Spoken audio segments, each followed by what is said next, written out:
di Mabes Polri, begitu ya? Yang lapor itu orang Kristen. Saya yang berkoar-koar di TV mengatakan kitab Bible Kristen itu bohong, nggak dilapor-lapor. Aneh bin ajaib, ya begitu ya? Lapor saya. Ini nanti saya Islamkan Pak Dede dengan ibu siapa tadi? Afrisa. Berarti se-Jabodetabek sudah 3.873 dengan Pak Dede hari ini. Nah, sudah 8.073 orang saya Islamkan di Jabodetabek. Belum yang di Sulawesi sana. Manado yang tadinya 0,18%, periksa aja di Google. Manado, kelahiran saya, tempat kampung halaman saya. 51% persentase umat Islam di Manado. Buka aja di Google, persentase umat Islam di Manado, 51%. Makanya dia panas betul itu. Oh, ini ketambahan lagi 2 jiwa kamu masuk Islam. Alhamdulillah. Bukan masuk Islam, Islam yang masuk ke dalam kami. Begitu saya masuk Islam, Allahu Akbar. Itu pendeta gila, jangan percaya, fitnah. Biasa. Dedi saja difitnah kok, badan besar menangis. Deddy Corbuzier. Memangnya gampang masuk Islam itu? Tidak mudah. Meninggalkan keluarga, dicaci maki, difitnah, dihina, tinggal dibunuh yang tidak. Karena begitu, no pain no gain. Mendapat sukses itu harus dengan penderitaan. Apalagi sukses di akhirat. Itu. Pegang baik-baik. Islam tidak menjanjikanmu dolar, Islam menjanjikanmu surga. Jika nilai dolar tidak mampu membeli surga, maka nilai surga mampu menghasilkan dolar. Jadi jangan bermimpi, jangan berharap bahwa masuk Islam ada jaminan finansial. Nggak ada itu. Tanggalkan semuanya. Tapi bukan berarti bahwa kita masuk Islam kita miskin. Masya Allah. Sedangkan surga saja Allah kasih. Bagaimana harta tidak? Logika terbalik. Makanya kalau ada orang masuk Islam, ada mualaf yang ke masjid-masjid, bawa kartu apa itu? Kartu masuk Islam.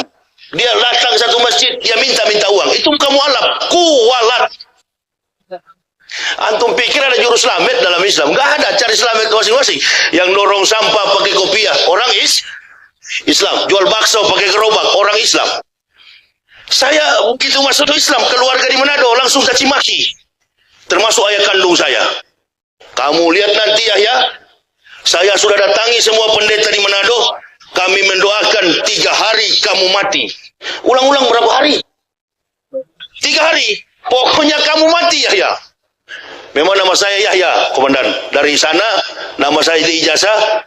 Dulu waktu di Papua di GKI, saya pendeta GKI, rektor di sana dulu. Saya yang mendirikan Universitas Kristen Papua. Itu, dengan support dana dari Stuttgart, Jerman. Jadi orang keluarga saya kaget. Kok bisa masuk Islam? Tunggu kamu, bikin malu keluarga. Kami di Manado malu gara-gara kau masuk Islam. Begitu kau masuk Islam, kau ajar terus tuh Yesus. Wah ini, jadi saya yang ditantang atau dilapor ke Mabes Polri, kan begitu. Begitu lapor, seperti Ahok dulu kan, diminta saksi ahli. Begitu saksi ahli diminta, yakin saya kosong gereja itu di Indonesia. Saya bukan mengatakan Bible Kristen fiksi, Bible Kristen itu palsu. Lapor. Memang begini, fakta ilmiah, kajian ilmiah. Dibuktikan dengan data-data. Ini yang Pak Dedek percaya selama ini omong kosong Pak. Saya yang bohongi ente dulu, ini datanya. Palsu semua. Pergi lapor polisi ini, lapor polisi sana, Mabes. Ini palsu semua. Kapolda Bali saja masuk Islam, saya ceramah di Mabes Polri. Wah, polisi bilang, pelan-pelan sedikit Ustaz, di sini banyak jenderal, biar jenderal 100 bintang, kalau kafir kau kena neraka. Tidak ada urusan. Apakah saya benci kalau saya bilang begini? Apakah saya benci? Tidak, sayang. Asyidau alal kufar ikhwanul muslimin. Dengan muslim bersaudara, dengan kafir keras, tapi tidak ada dasar benci, sayang kepada mereka. Nah sekarang kalau Pak Dedek masih di Kristen, pendeta kalau hari Minggu kan ngomong, dengarlah firman Tuhan. Jemaat di bawah tinggal amin-amin kan. Nah saya sebagai pendeta dulu, saya firman Tuhan bagaimana ini kacau begini. Tidak masuk akal, irasional. Kemudian ada ayat-ayat yang kosong, ada nomornya tapi tidak ada kalimat. Saya tulis, nabinya tidak sempat menulis, lagi mudik ke Jombang. Gitu. Ini harus dipertanggungjawabkan. Pendeta jawab ini. Kenapa ada ayat kosong? Nah saya akan Lihat, ini bukan saya yang ngomong ya. Ini saya sudah ustadz sekarang. Ini pendeta yang ngomong sendiri. Jadi jangan ini kan Pak Irjen Pol Benny Mokalu, beliau bertanya, apa betul Ustadz ini palsu? Jangan tanya kepada saya, Jenderal. Tanyakanlah kepada pendeta-pendeta, apa ini palsu atau tidak? Karena saya sudah Islam. Tanyakan ke mereka. Sudahlah, terbuka sajalah, menyerah sajalah, angkat tangan, masuk Islam, sunat. Kan begitu. Antum bahagia, Pak Dedek rasa nanti. Beda Pak Dedek. Kalau di Islam ini lihatlah, cuma 5 menit. Masya Allah, tapi keberkahannya. Takbir, Allahu Akbar. Daripada ente di dalam lompat sana, lompat sini, sampai kemasukan. Kenapa? Kepenuhan Roh Kudus, Roh Kudus. Lapor lagi Roh Kudus, lapor ya Waloni bilang Roh Kudus, lapor. Nah ada kelas, sudah nggak ada kelas, makanya kami sampai ke Islam karena cerdas, smart.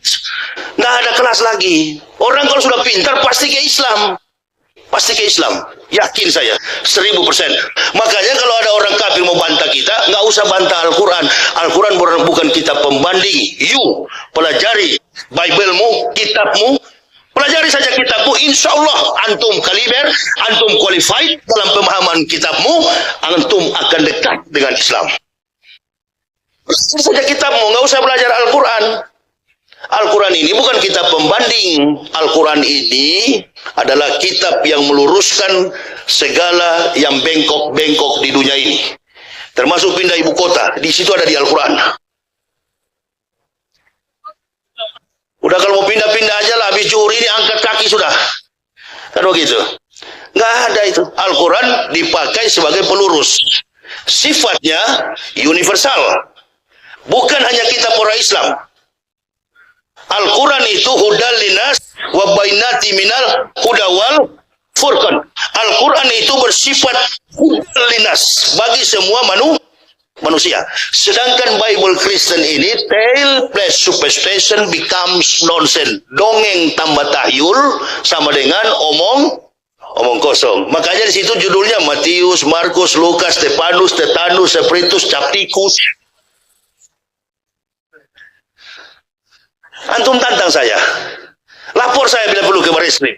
Kami lapor, ini bukan cuma penistaan ini, penghancuran, bukan cuma penistaan agama, penghancuran ini kawan. Lalu saya buka di depan publik ini, palsu semua ini. Ini yang mengislamkan saya, data-data kebohongan kitab. Dalam prinsip sains, ilmu pengetahuan, teori salah, praktik tidak mungkin benar. Sedangkan teori sudah benar, kadang-kala praktik jadi salah. Artinya begini, sedangkan Al-Quran sudah benar, ada Nabi yang terakhir Nabi Muhammad, di Indonesia masih ada juga Musadek. Artinya begini, sudah benar Al-Quran, masih ada juga orang Islam yang salah. Apalagi orang Kristen. Di mana relevansinya antara Isa dengan Kristen? Di mana relevansinya, hubungannya? Hubungan historik, hubungan teologis, hubungan antropomorfistis. Isa dengan agama Kristen. No history, no truths. No truths, no theory. No theory, no science. Tidak ada sejarah, maka tidak ada kebenaran. Tidak ada kebenaran, maka tidak ada teori. Tidak ada teori, maka tidak ada ilmu pengetahuan. Ini teorinya sungsang semua. Teorinya tidak jelas. Fakta historiknya kabur. Dan ini tidak ada hubungan dengan bahasa Injil. Ini bukan Injil. Ini kitab Kristen yang dipakai sekarang ini, 200 tahun Isa sudah naik ke langit, barulah kitab ini ada. Makanya judulnya Matius, Markus, Lukas, Yohanes, dan semua di luar kepala saya isinya itu. Karena mencapai gelar doktor, lain kali jangan disebut-sebut doktor itu, siapa? Itu doktor bukan doktor dari Madinah itu, doktor kafir jadi nggak usah. Saya larang jemaah disebut-sebut saya doktor. Kita orang Manado ini nggak bangga dengan gelar. Ya, orang dapat ijazah itu kan karena dia belum tentu dia kualifikasi dan kemampuan IQ-nya kuat. Pakai ijazah dari ujung ke ujung, Muslimin, MBA, MBU, MBX, MBR. Besok KPK tangkap gara-gara korupsi.